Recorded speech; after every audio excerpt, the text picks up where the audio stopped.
और चलिए शुरुआत करेंगे एक बड़ी खबर के साथ। रांची से इस वक्त की बड़ी खबर सामने आ रही है। जब बता दें कि ईडी की रिमांड पर संजीव लाल और जहांगीर आलम कोर्ट ने 6 दिनों की रिमांड पर इन्हें भेज दिया है और कल इनकी गिरफ्तारी हुई थी। छापेमारी के दौरान कैश मिलने के बाद इनको गिरफ्तार किया गया। 13 मई तक ईडी इन दोनों से पूछताछ करेगी। कहा गया है कि कई सफेदपोश इसमें शामिल हैं। मंत्री आलमगीर आलम के ओएसडी हैं संजीव लाल, जिनके नौकर जहांगीर आलम के ठिकाने से करोड़ों रुपए बरामद किए गए, जिनके बाद इन दोनों की गिरफ्तारी हुई है। संजीव लाल और जहांगीर आलम इनको कोर्ट में पेश किया गया और अब इन दोनों को ईडी की रिमांड में भेज दिया गया है। 13 मई तक इन दोनों से ईडी पूछताछ करेगी। तमाम तरह के सवाल जवाब इनसे होंगे। ईडी सोर्स का पता लगाएगी, पैसे किसके हैं, किस चीज में इस्तेमाल होना था।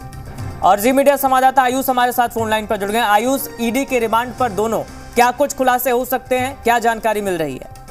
जी बिल्कुल, देखिए राहुल, कोर्ट में पेश किए गए हैं क्योंकि ये छापेमारी लगभग कल रात के 11:30 बजे तक चली और उन्हें तकरीबन 1:30 बजे के करीब गिरफ्तार किया गया और आप कह सकते हैं कि महज 12 घंटों के अंदर जो है उन्हें कोर्ट में पेश कर दिया गया है। यानी कि पीएमएलए कोर्ट में पेश करके रिमांड की मांग कर दी गई। 10 दिनों की रिमांड मांगी गई, कोर्ट ने 6 दिनों की रिमांड पहले दी है। ईडी ने अपने दलील में कहा है कि कोई भी नौकरशाह जो है, जो निजी कर्मचारी है, उसके घर से 30 करोड़ 23 लाख रुपए बरामद होना कोई आम बात नहीं है। ये पैसे ऐसे पैसे हैं जिनके पुर्जे बनाए हुए थे, उन पुर्जों में पैसा कहां कहां पहुंचाना था ये भी लिखा हुआ था। और ये जो कनेक्शन है ये बड़े सफेद पोशों से जुड़ा हुआ है। ऐसे में इनसे पूछताछ करनी होगी और पूछताछ करने के बाद ये चीजें स्पष्ट होगी। देखिए, अपने ईडी ने अपने दलील में यह भी कहा है कि ये मामला यहीं से शुरू नहीं होता। ये मामला शुरू होता है उस वक्त से, 2020 के वक्त से, जब सुरेश वर्मा जो सरायकेला के इंजीनियर 10,000 घूस लेते पकड़े जाते हैं और जब उनके आवास पे छापेमारी होती है तो 2 करोड़ 67 लाख रुपए बरामद होते हैं। वो वीरेंद्र जो चीफ इंजीनियर है वीरेंद्र राम, उनका नाम लेते हैं। उनके यहाँ ईडी पहुंचती है, उनके यहाँ से 125 करोड़ की संपत्ति है जो पहले से जो है वो कुर्क हो चुकी है, जब्त हो चुकी है। और जो पत्नी है राजकुमारी देवी और पिता गेंदा राम, वो फरार है। अब जो है इस छापेमारी में लगभग 30 करोड़ 23 लाख रुपए मिले हैं और जो ओएसडी संजीव लाल है और साथ ही साथ जहांगीर आलम है जो उनके सहायक है, वो इसमें अब इसके जद में है। तो कह सकते हैं कि ये पूरा कैश है, ये जो पूरा नगद है, ये जो कहा जा रहा है ये ट्रांसफर पोस्टिंग, कमीशन खोरी या कह सकते हैं टेंडर घोटाले से जुड़ा हो सकता है। अब पूछताछ होगी राहुल, उसके बाद ये चीजें पता चलेगी कि इतनी बड़ी रकम जो मिली है आखिर किसके है। जी बिल्कुल आयुष, और देखिए 32 करोड़ के अलावा क्या कोई दस्तावेज भी ईडी के हाथ लगे हैं? क्या बैंक अकाउंट्स को भी खंगाला जा रहा है अब? बिल्कुल, देखिए चूंकि कर्मचारी है, निजी कर्मचारी हैं, तो कागजात बरामद हुए हैं। कई कागजात बरामद हुए हैं जिसको कहीं ना कहीं ईडी साक्ष्य के रूप में कोर्ट में पेश करेगी।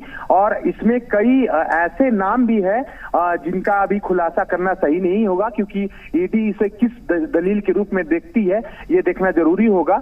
और कहा जा रहा है कि कुछ जमीन के कागजात भी मिले हैं, तो ये हो सकता है कि इनका निजी हो सकता है कि निजी उनका अपना जमीन हो।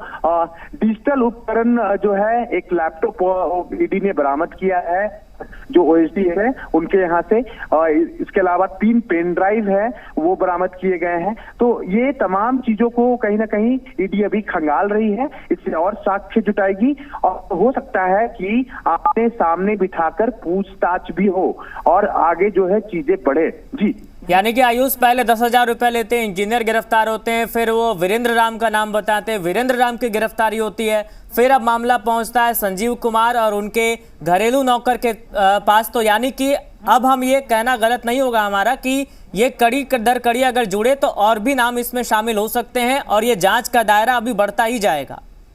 जी बिल्कुल, देखिए राहुल, आप समझिए कि enforcement case information report ECIR यानी कि 23/23 माफ कीजिएगा 23/23 यानी कि 23/20 उसके बाद लगातार हम 2024 में प्रवेश कर चुके हैं। इन 4 सालों में ईडी ने लगभग 200 करोड़ के आसपास जो संपत्ति को जब्त की है, और ये तमाम चीजें नगद जो भी नकदियां बरामद हुई हैं वो 500 के नोट हैं। आपको मैं बता दूं कि 2000 के नोट बेहद कम है।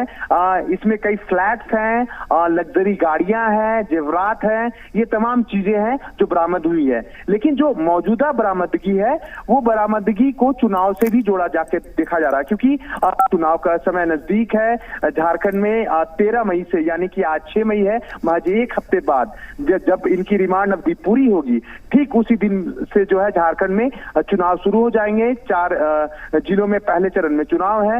रांची की बात करें 25 मई को चुनाव है। तो ये पैसे हो सकता है कि चुनाव में इस्तेमाल हो, और ईडी इसका भी पता लगाने में पीछे नहीं हटेगी। ये हमें कहने में कोई गुरेज नहीं होना चाहिए। राहुल, ठीक है आयुष, तमाम जानकारी साझा करने के लिए और जुड़ने के लिए आपका बहुत बहुत धन्यवाद। ये बड़ी अपडेट और ये बड़ी खबर एक तरह से अपने दर्शकों तक पहुंचा रहे हैं।